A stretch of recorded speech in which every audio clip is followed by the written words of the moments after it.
Hello everybody, Sunil's learning venture എന്ന ഈ ചാനലിലേക്ക് എല്ലാവർക്കും സ്വാഗതം. അപ്പോൾ നമ്മൾ കേരള പ്രോപ്പർട്ടി രജിസ്ട്രേഷൻ്റെ ഓരോ കാര്യങ്ങൾ നമ്മൾ കണ്ടുകൊണ്ടിരിക്കുകയാണ്. ഇന്ന് ഞാൻ നിങ്ങൾക്ക് പറഞ്ഞുതരാൻ പോകുന്നത് എങ്ങനെ നമുക്ക് ഒരു എൻകംബ്രൻസ് സർട്ടിഫിക്കറ്റ് അപ്ലൈ ചെയ്യാം, അതെങ്ങനെ ഡൗൺലോഡ് ചെയ്യാം എന്നുള്ള കാര്യങ്ങളൊക്കെയാണ്. നമ്മൾ ആദ്യം നമ്മുടെ കേരള രജിസ്ട്രേഷൻ ഡിപ്പാർട്ട്മെൻറ്റ് സൈറ്റിൽ പോകണം. അതായത് pearl.registration.kerala.gov.in പോയിട്ട് നമുക്ക് ലോഗിൻ ചെയ്യൊന്നും വേണ്ട. നമ്മൾ ആ സൈറ്റ് അടിച്ചിട്ട് ആ പേജ് വരുമ്പോൾ തന്നെ നമുക്കിവിടെ മുകളിൽ സർട്ടിഫിക്കറ്റ്സ് എന്ന് പറഞ്ഞൊരു സെക്ഷൻ കാണാം. സർട്ടിഫിക്കറ്റ്സ് എന്ന് പറഞ്ഞ സെക്ഷനിൽ ആപ്ലിക്കേഷൻ ഫോർ എൻകംബ്രൻസ് സർട്ടിഫിക്കറ്റ് എന്നുള്ള ഓപ്ഷൻ ഉണ്ട്. ആ ഓപ്ഷനിലാണ് ക്ലിക്ക് ചെയ്യേണ്ടത്. അപ്പോൾ നമ്മൾ ഈ എൻകംബ്രൻസ് എടുക്കുമ്പോൾ നമ്മൾ ഏത് ആധാരപ്രകാരമാണ് ആ എൻകംബ്രൻസ് എടുക്കണമെന്നുണ്ടെങ്കിൽ അത് ആദ്യം ഒന്ന് ചെക്ക് ചെയ്യണത് നല്ലതായിരിക്കും. കാരണം ആ ഡോക്യുമെൻറ്റിൻ്റെ ഡീറ്റെയിൽസ് കറക്റ്റ് തന്നെയാണോ എന്നുള്ളത് ഒന്ന് ചെക്ക് ചെയ്യുക, എന്നിട്ട് അപ്ലൈ ചെയ്യുക. അപ്പോൾ ഒരു കൺഫ്യൂഷൻ നമുക്ക് ഉണ്ടാവില്ല. അപ്പോൾ കറക്റ്റായിട്ട് നമുക്ക് അപ്ലൈ ചെയ്യാനായിട്ട് സാധിക്കും. അപ്പോൾ അതിനുവേണ്ടി ഞാൻ എൻ്റെ കഴിഞ്ഞ വീഡിയോയിൽ ആ ഡോക്യുമെൻറ്റ് ഡീറ്റെയിൽസ് എങ്ങനെ നമുക്ക് എടുക്കാം എന്നുള്ളത് ഞാൻ കഴിഞ്ഞ വീഡിയോയിൽ പറഞ്ഞു തന്നിട്ടുണ്ട്. അതിൻ്റെ വീഡിയോയുടെ ലിങ്ക് ഞാൻ ഡിസ്ക്രിപ്ഷനിൽ ഞാൻ ഇട്ടിട്ടുണ്ട്. അപ്പോൾ നിങ്ങൾക്ക് ആ ലിങ്കിൽ ക്ലിക്ക് ചെയ്തിട്ട് നിങ്ങൾക്ക് ഡോക്യുമെൻറ്റ്സിൻ്റെ ഡീറ്റെയിൽസ് നിങ്ങൾക്ക് നോക്കാവുന്നതാണ്. അപ്പോൾ എൻകംബ്രൻസ് എങ്ങനെ അപ്ലൈ ചെയ്യാം എന്നുള്ളത് ഞാൻ ആദ്യം കാണിച്ചു തരാം. അപ്പോൾ അതിനുവേണ്ടി ഞാൻ പറഞ്ഞു, ഈ സർട്ടിഫിക്കറ്റ്സ് എന്ന് പറഞ്ഞ സെക്ഷനിൽ ആപ്ലിക്കേഷൻ ഫോർ എൻകംബ്രൻസ് സർട്ടിഫിക്കറ്റ് അത് ക്ലിക്ക് ചെയ്യാം. അത് ക്ലിക്ക് ചെയ്യുമ്പോൾ നമുക്ക് ഒരു ഓപ്ഷൻ വരും, are you applying four encumbrance certificate എന്നുള്ള ഒരു ഓപ്ഷൻ വരും. അപ്പോൾ നമ്മൾ യെസ് കൊടുക്കുക. യെസ് കൊടുക്കുമ്പോൾ നമ്മൾ ഒരു മൊബൈൽ നമ്പർ നമുക്ക് കൊടുക്കേണ്ടതായിട്ട് വരും. നമ്മൾ ഒരു മൊബൈൽ നമ്പർ കൊടുക്കുക. ആ മൊബൈൽ നമ്പർ കൊടുത്തിട്ട് താഴത്തിൽ കാണുന്ന ക്യാപ്ച അടിച്ചു കൊടുക്കുക, തെറ്റാതെ അടിച്ചു കൊടുക്കുക. എന്നിട്ട് സെൻഡ് OTP എന്ന് കൊടുക്കുക. എന്നിട്ട് നമ്മൾ കൊടുത്തിരിക്കുന്ന മൊബൈൽ നമ്പറിൽ വന്നിരിക്കുന്ന OTP അടിച്ചു കൊടുക്കുക.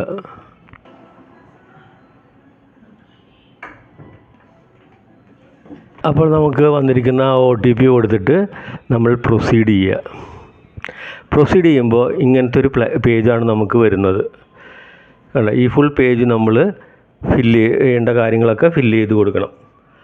അതിനുവേണ്ടി ആദ്യം ഇവിടെ മുകളിൽ നോക്കിയ ആപ്ലിക്കേഷൻ ഫോർ എൻകംബ്രൻസ് സർട്ടിഫിക്കറ്റ് നമ്മൾ ആദ്യം ചെയ്യേണ്ടതെന്ന് വെച്ചിട്ടുണ്ടെങ്കിൽ നമ്മൾ ആപ്ലിക്കേഷൻ കൊടുക്കുന്നത് ഏത് രജിസ്റ്റർ ഓഫീസിലേക്കാണെന്നുള്ളത് ആണ് ആദ്യം നമ്മൾ കൊടുക്കേണ്ടത്. ഞാൻ എറണാകുളത്ത് കൊടുക്കുകയാണ്. എറണാകുളത്ത് കൊടുത്ത് എറണാകുളം, എന്നിട്ട് ഏത് രജിസ്റ്റർ ഓഫീസാണെന്ന് കൊടുക്കുക. അതും ഞാൻ എറണാകുളം തന്നെയാണ് കൊടുക്കുന്നത്. എന്നിട്ട് ആപ്ലിക്കൻറ്റിൻ്റെ പേര് കൊടുക്കുക. ആപ്ലിക്കൻറ്റിൻ്റെ പേര് ഒന്നുകിൽ ആ പ്രോപ്പർട്ടി വാങ്ങിച്ച ആളുടെ പേരിൽ കൊടുക്കാം, അതല്ലാന്നുണ്ടെങ്കിൽ നമുക്ക് നമ്മുടെ പേരിൽ കൊടുക്കണമെങ്കിൽ നമ്മുടെ പേരിൽ കൊടുക്കാം, അത് കുഴപ്പമില്ല. ആളുടെ പേര് നമുക്ക് കൊടുക്കാം. പേര് കൊടുക്കുക, എന്നിട്ട് വീട്ടുപേര് കൊടുക്കുക. വീട്ടുപേര് കൊടുത്തിട്ട് സ്ഥലം കൊടുക്കുക. പിന്നെ ഒന്നും നിർബന്ധമായിട്ടുള്ളതില്ല, സ്റ്റാർ ഒന്നിനും അങ്ങനെ നിർബന്ധമൊന്നുമില്ല. ഇനി അടുത്തത് ചിലത് നിർബന്ധം കാണിച്ചില്ലെങ്കിലും ചിലപ്പോൾ നമ്മൾ കൊടുക്കേണ്ടതായിട്ടുണ്ട്. അപ്പോൾ നമ്മളിവിടെ പേര്, ഹൗസ് നെയിം, സിറ്റി, അത് ഏതാണ്, സ്ഥലം ഏതാണെന്നുള്ളത് അത് മാത്രം കിടക്കുക. നമ്മൾ ആദ്യം മൊബൈൽ നമ്പർ കൊടുത്തുകൊണ്ട് ആ മൊബൈൽ നമ്പർ ഇവിടെ കാണിക്കും. ഇനി അടുത്ത സെക്ഷൻ കൊടുക്കേണ്ടത് ഡോക്യുമെൻറ്റ് ഡീറ്റെയിൽസ് എന്ന് പറഞ്ഞ സെക്ഷനാണ്. Document details, title deed, specify if any എന്ന് പറഞ്ഞു. അപ്പോൾ അതെന്തായാലും കൊടുക്കണം. നമ്മൾ ഡോക്യുമെൻറ്റ് നമ്പർ കൊടുക്കണം. ആദ്യം ഡോക്യുമെൻറ്റ് നമ്പർ കൊടുക്കുക, എന്നിട്ട് അതിന് ശേഷം വർഷം കൊടുക്കുക. ഡോക്യുമെൻറ്റ് നമ്പർ കൊടുക്കുക, വർഷം കൊടുക്കുക. അപ്പോൾ എന്തൊക്കെ നമ്മൾ കൊടുത്തു? ഡിസ്ട്രിക്റ്റ് കൊടുത്തു, രജിസ്റ്റർ ഓഫീസ് കൊടുത്തു, നമ്മുടെ പേര്, അപ്ലൈ ചെയ്യുന്ന ആളുടെ പേര്, അഡ്രസ്സ്, സിറ്റി, പേര്, ഹൗസ് നെയിം, സ്ഥലം, പിന്നെ ആധാർ നമ്പർ, ആ വർഷം കൊടുക്കുക. എന്നിട്ട് സേവ് കൊടുക്കുക. സേവ് അപ്ഡേറ്റ് എന്ന് പറഞ്ഞിട്ടുണ്ട്, അത് കൊടുക്കുക. അപ്പോൾ നമ്മൾ കൊടുത്തിരിക്കുന്ന ഡോക്യുമെൻറ്റ് നമ്പർ ഇവിടെ വരും. ഇനി ഒന്നിൽ കൂടുതൽ ഡോക്യുമെൻറ്റ്സ് ഉണ്ടെന്നുണ്ടെങ്കിൽ അത് എത്ര ഡോക്യുമെൻറ്റ്സ് ഉണ്ടെങ്കിലും അതിവിടെ കൊടുത്തിട്ട് സേവ് കൊടുത്താൽ മതി. അപ്പോൾ അതിൻ്റെ താഴെയായിട്ട് ആ ഡോക്യുമെൻറ്റ്സിൻ്റെ ഡീറ്റെയിൽസ് വന്നോളും. ഇനി നമുക്ക് താഴെ പോയിട്ട് അടുത്തത് സെക്ഷൻ പ്രോപ്പർട്ടി ഡീറ്റെയിൽസ് ആണ്. പ്രോപ്പർട്ടി ഡീറ്റെയിൽസിൽ please enter details as in the ഡോക്യുമെൻറ്റിലുള്ള പോലെ നമുക്ക് ഡീറ്റെയിൽസ് അടിച്ചു കൊടുക്കണം. അപ്പോൾ ആദ്യം കാണിക്കുന്നത് താലൂക്കാണ് കാണിക്കുന്നത്. താലൂക്ക് ഞാൻ കൊടുക്കുന്നു. എന്നിട്ട് അതിൻ്റെ അപ്പുറത്ത് റൈറ്റ് സൈഡിൽ വില്ലേജ് ചോദിച്ചിട്ടുണ്ട്. വില്ലേജ് ഏതാണെങ്കിൽ വില്ലേജ് കൊടുക്കുക.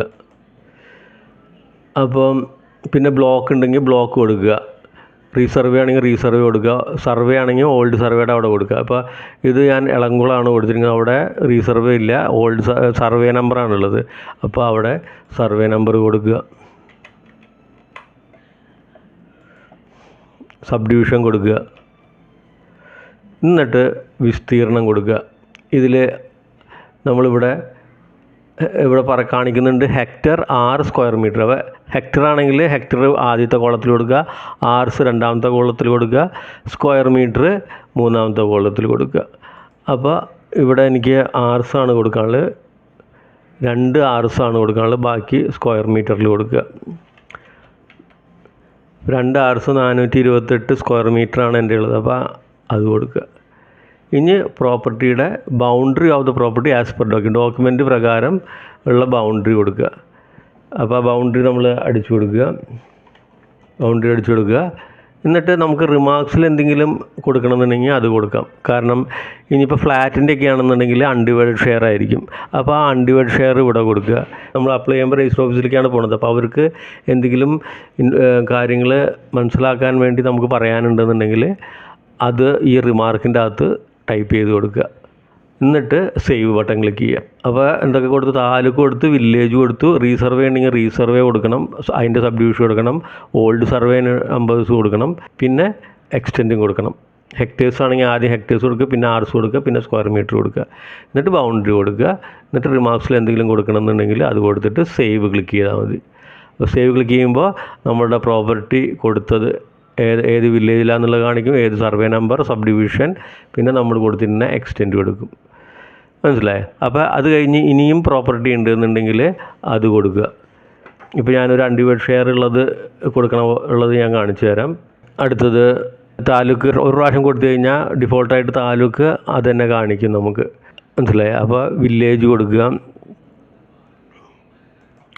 വില്ലേജ് കൊടുത്തിട്ട് സർവേ നമ്പർ കൊടുക്കുക. എന്നിട്ട് അതിൻ്റെ സബ് ഡിവിഷൻ കൊടുക്കുക. എന്നിട്ട് എക്സ്റ്റെൻഡ് കൊടുക്കുക. ഇവിടെ 2.058 ആണ് എൻ്റെ രണ്ടാമത്തെ എക്സ്റ്റെൻഡ് എന്ന് പറയുന്നത്. എന്നിട്ട് ഞാൻ നേരത്തെ കൊടുത്ത ബൗണ്ടറി തന്നെ ഇവിടെ കാണിക്കുന്നുണ്ട്. അത് അങ്ങനെ തന്നെ ഇരുന്നോട്ടെ. റിമാർക്ക് കൊടുക്കുക. റിമാർക്കിൻ്റെ അവിടെ ഞാനിപ്പോൾ ഒരു കൊടുക്കുകയാണ് 50% അൺഡിവൈഡഡ് ഷെയർ എന്ന് കൊടുക്കുക. അപ്പോൾ ഇങ്ങനെ തന്നെ കൊടുക്കുക, 50% അൺഡിവൈഡഡ് ഷെയർ. അപ്പോൾ 50% ആ പ്രോപ്പർട്ടിക്ക് 50% അൺഡിവൈഡഡ് ഷെയർ ആണ് ഈ ഷെഡ്യൂളിൽ കാണിച്ചിരിക്കുന്നത്. സേവ് കൊടുക്കുക. അപ്പോൾ എല്ലാം കൊടുത്ത് വില്ലേജ് കൊടുത്തു, സർവേ നമ്പർ കൊടുത്തു, അതിൻ്റെ സബ് ഡിവിഷൻ കൊടുത്തു, അതിൻ്റെ എക്സ്റ്റെൻറ്റ് കൊടുത്തു, നമ്മൾ അതിൻ്റെ റിമാർക്സിൽ എന്താണെന്നുണ്ടെങ്കിൽ അതും കൊടുത്തിട്ട് സേവ് ക്ലിക്ക് ചെയ്യുക. ഓക്കെ, അപ്പോൾ നമ്മൾ അങ്ങനെ കൊടുത്തു. ഇനി പ്രോപ്പർട്ടിയുടെ ഡീറ്റെയിൽസ് കഴിഞ്ഞു. ഇനി നമ്മൾ കൊടുക്കേണ്ടത് സെർച്ച് പീരീഡാണ്. സെർച്ച് പീരീഡിൻ്റെ അവിടെ നമ്മൾക്ക് ഏത് കാലം മുതൽ ഏത് കാലം വരെ ഉള്ളത്, ഫ്രം ഡേറ്റ് ടു ഡേറ്റ്. മനസ്സിലായ? അപ്പോൾ ഏത് ഡേറ്റ്, ഇപ്പോൾ എനിക്കിത് 2014 ആധാരമാണ്. അപ്പോൾ എനിക്ക് ആ 2014 മുതൽ എനിക്ക് വേണം. അപ്പോൾ 1/1/2014 തുടങ്ങി ഞാൻ കൊടുക്കുകയാണ്. അപ്പോൾ 1/1/2014 മുതൽ പ്രസൻറ്റ് ഡേറ്റ് വരെ ഉള്ളത് എനിക്ക് വേണം. പ്രസൻറ്റ് ഡേറ്റ് വരെ അങ്ങനെ കൊടുക്കാം. ഇപ്പോൾ നമ്മൾ വേറെ വില്ലേജിലൊക്കെ കൊടുക്കുകയാണെന്നുണ്ടെങ്കിൽ ഇവിടെ നമ്പർ ഓഫ് വില്ലേജ് കാണിക്കും, കൂടുതൽ നമ്പർ ഓഫ് വില്ലേജസ് ഉണ്ട് എന്നുള്ളത് കാണിക്കുക. അതനുസരിച്ച് ഫീസ് വരും. ഇനി നമുക്ക് ഈ ഈസി പ്രയോറിറ്റി വേണമെന്നുണ്ടെങ്കിൽ വിഷ് ടു ഗെറ്റ് പ്രയോറിറ്റി, അതിനൊരു പ്രയോറിറ്റി വേണമെന്നുണ്ടെങ്കിൽ പ്രയോറിറ്റിയുടെ എസ് കൊടുക്കുകയാണെങ്കിൽ നമ്മൾ ഫീസ് ഇവിടെ കാൽക്കുലേറ്റ് ചെയ്യുമ്പോൾ പ്രയോറിറ്റിയുടെ ഫീസും കൂടി കൂടിയിട്ടാണ് വരുന്നത്. നമുക്ക് വേണമെന്നുണ്ടെങ്കിൽ പ്രയോറിറ്റി കൊടുക്കുക, അല്ലെങ്കിൽ നോ എന്ന് കൊടുക്കുക. മനസ്സിലായോ? അപ്പോൾ മോഡ് ഓഫ് പേയ്മെൻറ്റ്, ഇവിടെ ആ മോഡ് ഓഫ് പേയ്മെൻറ്റ് ഈ പേയ്മെൻറ്റാണ് നമ്മൾ കൊടുക്കുന്നത്. ഇനി നമുക്ക് സർട്ടിഫിക്കറ്റ് വേണ്ടത് ഏത് ലാംഗ്വേജിലാണ്, മലയാളത്തിൽ വേണോ ഇംഗ്ലീഷിൽ വേണോ എന്നുള്ളത്. അത് നമുക്ക് ഇവിടെ ക്ലിക്ക് ചെയ്യാം. Need certificate in Malayalam or English. നമുക്ക് മലയാളം കൊടുക്കാം. എന്നിട്ട് കളക്ട് ദ ഈസി എന്ന് പറഞ്ഞ സെക്ഷൻ ഉണ്ട്. അവിടെ ആസ് ഡിജിറ്റൽ സർട്ടിഫിക്കറ്റ്, നമുക്ക് ഡിജിറ്റലായിട്ട് മതി, മനസ്സിലായ? അപ്പോൾ അങ്ങനെ കൊടുക്കുക. അപ്പോൾ എന്തൊക്കെ നമ്മൾ കൊടുത്തു? പ്രോപ്പർട്ടി ഡീറ്റെയിൽസ് കൊടുത്തു കഴിഞ്ഞിട്ട് സെർച്ച് പീരീഡിൻ്റെ അവിടെ ഒരു പീരീഡ് പറഞ്ഞു, ആ പീരീഡ് തുടങ്ങി പ്രസൻറ്റ് പീരീഡ് വരെ. പ്രയോറിറ്റി വേണമെങ്കിൽ പ്രയോറിറ്റി കൊടുക്കാം. ഈ പേയ്മെൻ്റ് ആണോ, മോഡ് ഓഫ് പേയ്മെൻറ്റ് എന്താണെന്നെങ്കിൽ അത് കൊടുക്കുക. ഏത് ലാംഗ്വേജിലാണ് വേണമെങ്കിൽ അത് കൊടുക്കുക. നമുക്ക് ഈസി എങ്ങനെയാണ് കളക്ട് ചെയ്യേണ്ടതെന്നുള്ളതെങ്കിൽ അത് കൊടുക്കുക. എന്നിട്ട് കാൽക്കുലേറ്റ് ഫീ കൊടുക്കുക. കാൽക്കുലേറ്റ് ഫീ എന്ന് കൊടുക്കുമ്പോൾ നമ്മുടെ ഈ സെർച്ച് പീരീഡ് വെച്ചിട്ട് പ്രയോറിറ്റി ഉണ്ടെങ്കിൽ പ്രയോറിറ്റി അത് വെച്ചിട്ട് ഒരു ഫീസ് കൂടെ കാണിക്കും. എന്നിട്ട് അതിന് താഴെ നമ്മൾ ഇവിടെ to the best of my knowledge the above sell property is a single property and it belongs to, ആ പ്രോപ്പർട്ടി ആരുടെ പേരിലാണ് ഉള്ളതെങ്കിൽ അയാളുടെ പേര് കൊടുക്കണം, മനസ്സിലായ? അപ്പോൾ ഞാൻ അയാളുടെ പേര് കൊടുക്കുകയാണ്. അയാളുടെ പേര് കൊടുത്തു. പേര് കൊടുത്തിട്ട് ഇവിടെ താഴെ നമ്മൾ ഐ എഗ്രി എന്ന് പറഞ്ഞൊരു ബട്ടൺ, ആ ബട്ടൺ ക്ലിക്ക് ചെയ്യുക. എന്നിട്ട് താഴെ ആ ക്യാപ്ച അടിച്ചു കൊടുക്കുക. എന്നിട്ട് അടുത്ത സെക്ഷൻ എന്ന് പറഞ്ഞാൽ ഇപ്പോൾ നമ്മളെല്ലാ ഡീറ്റെയിൽസും മുകളിൽ നിന്ന് താഴെ വരെയുള്ള എല്ലാ ഡീറ്റെയിൽസും കൊടുത്തു. എന്നിട്ട് താഴെ പ്രൊസീഡ് ടു പേ എന്ന് ക്ലിക്ക് ചെയ്യുക. പ്രൊസീഡ് ടു പ്ലേ എന്ന് ക്ലിക്ക് ചെയ്യുമ്പോൾ are you sure you want to submit application, okay കൊടുക്കുക. ഓക്കെ കൊടുത്തു കഴിയുമ്പോൾ അടുത്ത പേജിൽ അതിൻ്റെ ഒരു ട്രാൻസാക്ഷൻ ID വരും, ഒരു P നമ്പർ വരും. ആ P നമ്പർ നമ്മൾ സൂക്ഷിച്ച് വെക്കണം. കാരണം ആ P നമ്പറാണ് നമ്മുടെ ഈ ECയുടെ നമ്പർ എന്ന് പറയുന്നത്. ആ നമ്പർ നോട്ട് ചെയ്ത് വയ്ക്കുക. കാരണം നമ്മൾ പൈസയൊക്കെ അടച്ച് കുറച്ച് ദിവസം കഴിയുമ്പോൾ അത് ഡൗൺലോഡ് ചെയ്തെടുക്കണമെങ്കിൽ ഈ നമ്പർ കൊടുത്തിട്ട് വേണം ഡൗൺലോഡ് ചെയ്തെടുക്കാൻ.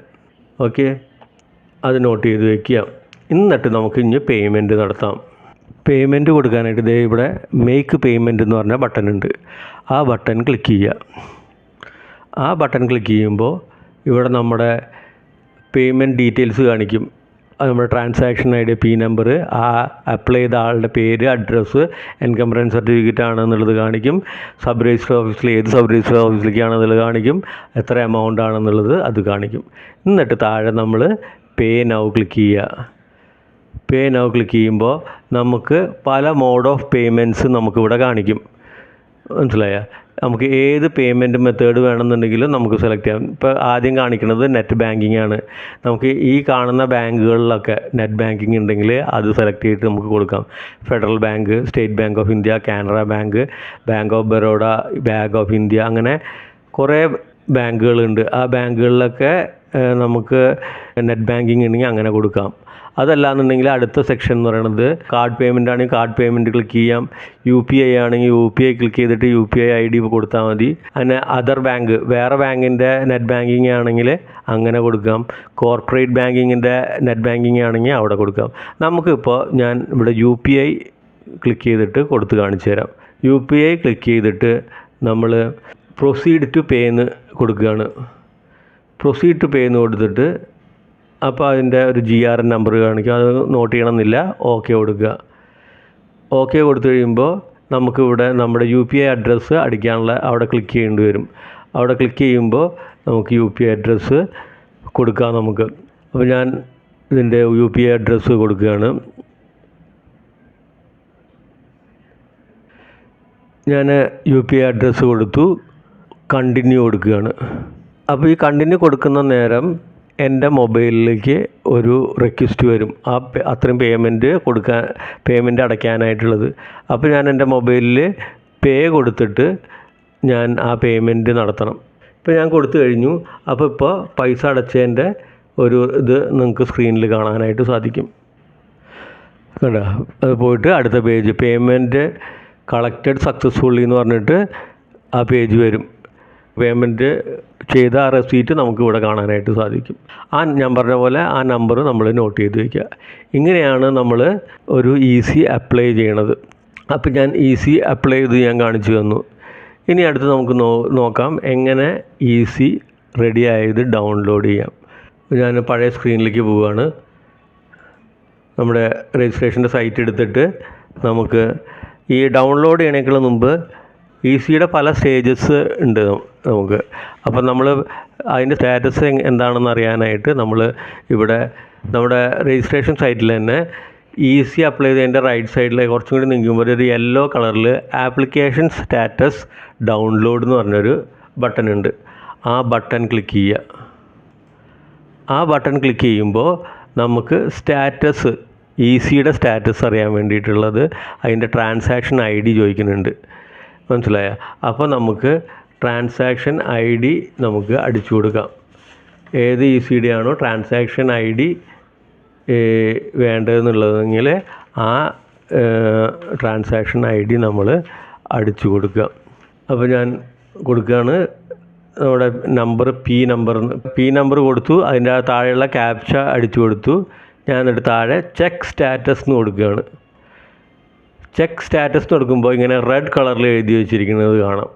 എന്താണെന്ന് വെച്ചിട്ടുണ്ടെങ്കിൽ your application is found incomplete, കുറച്ച് സം ഇൻഫോർമേഷൻ ഈസ് റിക്വയർഡ് എന്ന് പറഞ്ഞിട്ട് ഇങ്ങനെ ഒരു മെസ്സേജ് വരും. അപ്പോൾ ചില ECകൾ അപ്ലൈ ചെയ്ത് കഴിയുമ്പോൾ ഇങ്ങനെ ഒരു മെസ്സേജ് വന്നിട്ടുണ്ടെങ്കിൽ നമ്മൾ അപ്ലൈ ചെയ്ത് കഴിഞ്ഞ് 2 ദിവസം 3 ദിവസം കഴിഞ്ഞ് അവർ ആ EC അവിടെ രജിസ്റ്റർ ഓഫീസിൽ അക്സെപ്റ്റ് ചെയ്ത് കഴിഞ്ഞിട്ട് അവർക്ക് ഇനി അഡീഷണൽ എന്തെങ്കിലും ഇൻഫോർമേഷൻസ് വേണമെന്നുണ്ടെങ്കിൽ ചിലപ്പോൾ നമ്മുടെ ആധാരം കാണണം എന്ന് പറയും. അങ്ങനെയുള്ളൊരു ഇൻഫോർമേഷൻ നമുക്ക് പാസ് ചെയ്യണതാണ് ഇങ്ങനെ എഴുതി കാണിച്ചിട്ട്. അപ്പോൾ some additional information is required എന്ന് പറഞ്ഞിട്ട് കാണിക്കും. You may have to contact the concerned sub register office for getting the certificate. അപ്പോൾ ചിലപ്പോൾ അവർക്ക് ആധാരം കാണേണ്ടി വരും. അപ്പോൾ നമ്മൾ രജിസ്റ്റർ ഓഫീസായിട്ട് ഇങ്ങനെ ഒരു മെസ്സേജ് വന്നാൽ രജിസ്റ്റർ ഓഫീസായിട്ട് കോൺടാക്ട് ചെയ്തിട്ട് നമ്മുടെ പിൻ നമ്പർ അവിടെ കാണിച്ചിട്ട് ചിലപ്പോൾ അവർ പറയും ആ ഡോക്യുമെൻ്റ് ഒന്ന് കാണിക്കാൻ പറയും. നമ്മൾ ഡോക്യുമെൻറ്റ്സ് ആയിട്ട് പോയിട്ട് അവിടെ കാണിച്ച് അവരത് വെരിഫൈ ചെയ്ത് കഴിയുമ്പോൾ നമുക്ക് സർട്ടിഫിക്കറ്റ് ഇഷ്യൂ ചെയ്ത് തരും നമുക്ക്. അത് നമുക്ക് ഓൺലൈനിലായിട്ട് തന്നെയാണ് ഡൗൺലോഡ് ചെയ്യണത്. അവിടെ നിന്ന് കിട്ടില്ല. അവരത് എന്തെങ്കിലും അവർക്ക് സംശയങ്ങൾ ഉണ്ടെന്നുണ്ടെങ്കിൽ അത് റെക്ടിഫൈ ചെയ്ത് അത് ആധാരമൊക്കെ കണ്ട് അതിൻ്റെ എല്ലാ പ്രോബ്ലം സോൾവ് ചെയ്തിട്ട് അവർ സർട്ടിഫിക്കറ്റ് അവിടെ നിന്ന് തന്നെ ഇഷ്യൂ ചെയ്യുമെന്ന് പറയാം. അവിടെ നിന്ന് അവർ ഓൺലൈനിൽ നമുക്ക് ഡൗൺലോഡ് ചെയ്യാനായിട്ടുള്ള പോലെ ഇഷ്യൂ ചെയ്യും. അപ്പോൾ നമുക്ക് ഇങ്ങനൊരു മെസ്സേജ് വന്നാൽ അങ്ങനെ നമ്മൾ ചെയ്താൽ മതി. ഇനി അടുത്തത് ഞാൻ കാണിച്ചു തരാൻ പോണത് നമുക്ക് ഈ സർട്ടിഫിക്കറ്റ് എങ്ങനെ ഡൗൺലോഡ് ചെയ്യുക എന്നുള്ളത്. അപ്പോൾ നമുക്ക് സർട്ടിഫിക്കറ്റ് ഡൗൺലോഡ് ചെയ്യാനായിട്ട് സെയിം പ്രൊസീജിയർ തന്നെ ആപ്ലിക്കേഷൻ സ്റ്റാറ്റസ് കൊടുക്കുക. നമുക്ക് ആ ECയുടെ പിൻ നമ്പർ കൊടുക്കുക. എന്നിട്ട് താഴത്തുള്ള ക്യാപ്ച അടിച്ചു കൊടുക്കുക. ചെക്ക് സ്റ്റാറ്റസ് കൊടുക്കുമ്പോൾ നിങ്ങൾക്ക് ഇവിടെ കാണാം സർട്ടിഫിക്കറ്റ് ഇഷ്യൂഡ് എന്ന് പറഞ്ഞിട്ട് കാണിക്കും. ഡൗൺലോഡ് സർട്ടിഫിക്കറ്റ് എന്ന് പറഞ്ഞിട്ട് ഒരു ലിങ്ക് ഇവിടെ കാണാം. ഇത് ക്ലിക്ക് ചെയ്ത് കഴിയുമ്പോൾ നമുക്ക് നമ്മുടെ ആ സർട്ടിഫിക്കറ്റ് ഡൗൺലോഡ് ചെയ്യാൻ പറ്റും. ഇത് ക്ലിക്ക് ചെയ്യണ സമയം അത് ഡൗൺലോഡായി മുകളിലാണ് നമ്മുടെ ഡൗൺലോഡിൽ ഇവിടെ കിടക്കുന്നുണ്ടാവും. ഇത് ക്ലിക്ക് ചെയ്തിട്ട് നമ്മുടെ ആ സർട്ടിഫിക്കറ്റ് നമുക്ക് ഓപ്പൺ ചെയ്തിട്ട് എടുക്കാം. കണ്ടോ, ഡിജിറ്റൽ സർട്ടിഫിക്കറ്റായിട്ട് നമ്മുടെ ഈസി എൻകംബറൻസ് സർട്ടിഫിക്കറ്റ് നമുക്ക് കിട്ടും. മനസ്സിലായ? അങ്ങനെ നമുക്ക് ഡൗൺലോഡ് ചെയ്തിട്ടെടുക്കാം. അപ്പോൾ ഡൗൺലോഡ് ചെയ്തിട്ടെടുക്കാൻ എന്താണ് വേണ്ടത്? നമ്മുടെ രജിസ്ട്രേഷൻ ഡിപ്പാർട്ട്മെൻറ്റ് സൈറ്റിൽ ചെന്നിട്ട് ആപ്ലിക്കേഷൻ സ്റ്റാറ്റസ് എന്ന് പറഞ്ഞാൽ ഈ യെല്ലോ ബട്ടൺ, ഡൗൺലോഡ് എന്ന് പറഞ്ഞാൽ ആരോ താഴത്തേക്കുള്ള ബട്ടനാണ്. അത് ക്ലിക്ക് ചെയ്തിട്ട് നമ്മുടെ നമ്പർ കൊടുക്കുക, നമ്മുടെ ട്രാൻസാക്ഷൻ ID കൊടുക്കുക. അപ്പോൾ ഈ നമ്പർ കൊടുത്തിട്ട് ക്യാപ്ചർ എടുത്തിട്ട് ചെക്ക് സ്റ്റാറ്റസ് കൊടുത്തിട്ട് നമ്മൾ ചെക്ക് സ്റ്റാറ്റസ് കൊടുക്കുമ്പോൾ നമുക്കിവിടെ സർട്ടിഫിക്കറ്റ് ഇഷ്യൂഡ് എന്ന് പറഞ്ഞിട്ട് കാണിക്കും, ഡൗൺലോഡ് സർട്ടിഫിക്കറ്റ് എന്ന് പറഞ്ഞിട്ട് കാണിക്കും. അങ്ങനെ നമുക്ക് ആ ഡൗൺലോഡ് സർട്ടിഫിക്കറ്റിൻ്റെ മുകളിൽ ചെല്ലുമ്പോൾ ഇങ്ങനെ കൈയിൻ്റെ ഒരു എംബ്ലം വരും. അത് ക്ലിക്ക് ചെയ്യുമ്പോൾ നമ്മുടെ കമ്പ്യൂട്ടറിലേക്ക് അത് സേവ്ഡ് ആയിട്ട് വരും. ആ സേവ് ചെയ്ത സാധനം നമുക്ക് ഓപ്പൺ ചെയ്തിട്ട് പ്രിൻ്റ് എടുക്കാം നമുക്ക്. അങ്ങനെ നമുക്ക് ഈസി ഡൗൺലോഡ് ചെയ്യാനായിട്ട് സാധിക്കും. അപ്പോൾ മനസ്സിലായല്ലോ ഈസി എങ്ങനെ അപ്ലൈ ചെയ്യാം, എങ്ങനെ ഡൗൺലോഡ് ചെയ്യാം. ചിലപ്പോൾ നമ്മൾ ഈ ECയുടെ നമ്പർ കൊടുക്കുമ്പോൾ ചിലപ്പോൾ കാണിക്കും എന്താണ് അക്സെപ്റ്റഡ് ഇൻ ഓഫീസ് എന്ന് പറയുന്നത്. അപ്പോൾ നമ്മുടെ ആയിട്ടില്ല, അക്സെപ്റ്റഡ് ഇൻ ദ ഓഫീസായിരിക്കും കാണുന്നത്. അങ്ങനെ നമുക്ക് കുറച്ച് ദിവസം കൂടി കഴിയുമ്പോൾ നമുക്കത് പിന്നെയും ചെക്ക് ചെയ്യുമ്പോൾ നമുക്ക് അത് സർട്ടിഫിക്കറ്റ് ഇഷ്യൂഡ് എന്ന് പറഞ്ഞ മെസ്സേജ് നമുക്ക് കാണിക്കും. മനസ്സിലായി? എന്തെങ്കിലും പ്രശ്നങ്ങളുണ്ടെന്നുണ്ടെങ്കിലാണ് നേരത്തെ പോലെ അവർക്ക് എന്തെങ്കിലും സർട്ടിഫിക്കറ്റ് ഡോക്യുമെൻ്റ് വല്ലതും കാണണമെന്നുണ്ടെങ്കിൽ നേരത്തെ പോലെ കാണിക്കും. Additional information required contact the concerned register office എന്ന് പറഞ്ഞിട്ട് മെസ്സേജ് കാണിക്കും. ആ സമയം നമ്മൾ നമ്മുടെ ഡോക്യുമെൻറ്റ്സ് ഒക്കെ ആയിട്ട് രജിസ്റ്റർ ഓഫീസിലേക്ക് ഡയറക്റ്റ് പോയാൽ മതി. വേറെ ഒരു ഇഷ്യൂ ഇല്ലാന്നുണ്ടെന്നുണ്ടെങ്കിൽ നമുക്ക് സർട്ടിഫിക്കറ്റ് അപ്ലൈ ചെയ്തിട്ട് നമ്മുടെ എത്ര പീരീഡിനാണ്, കൂടുതൽ പീരീഡിനാണെങ്കിൽ കൂടുതൽ സമയം എടുക്കും നമുക്ക്. അപ്പോൾ ചെറിയ പീരീഡിന് ഇപ്പോൾ 1-2 വർഷത്തേക്കാണെങ്കിൽ നമുക്ക് ചിലപ്പോൾ 1-2-3 ദിവസത്തിനുള്ളിൽ നമുക്ക് സർട്ടിഫിക്കറ്റ് ഇഷ്യൂ ചെയ്ത് കിട്ടും. ഓക്കെ, അപ്പോൾ ഇതാണ് നമുക്ക് എങ്ങനെ എൻകംബ്രൻസ് സർട്ടിഫിക്കറ്റ് അപ്ലൈ ചെയ്യാം, എങ്ങനെ നമുക്ക് ഡൗൺലോഡ് ചെയ്യാം എന്നുള്ളത്. ഈ വീഡിയോ മനസ്സിലായെന്ന് വിചാരിക്കുന്നു. Thank you.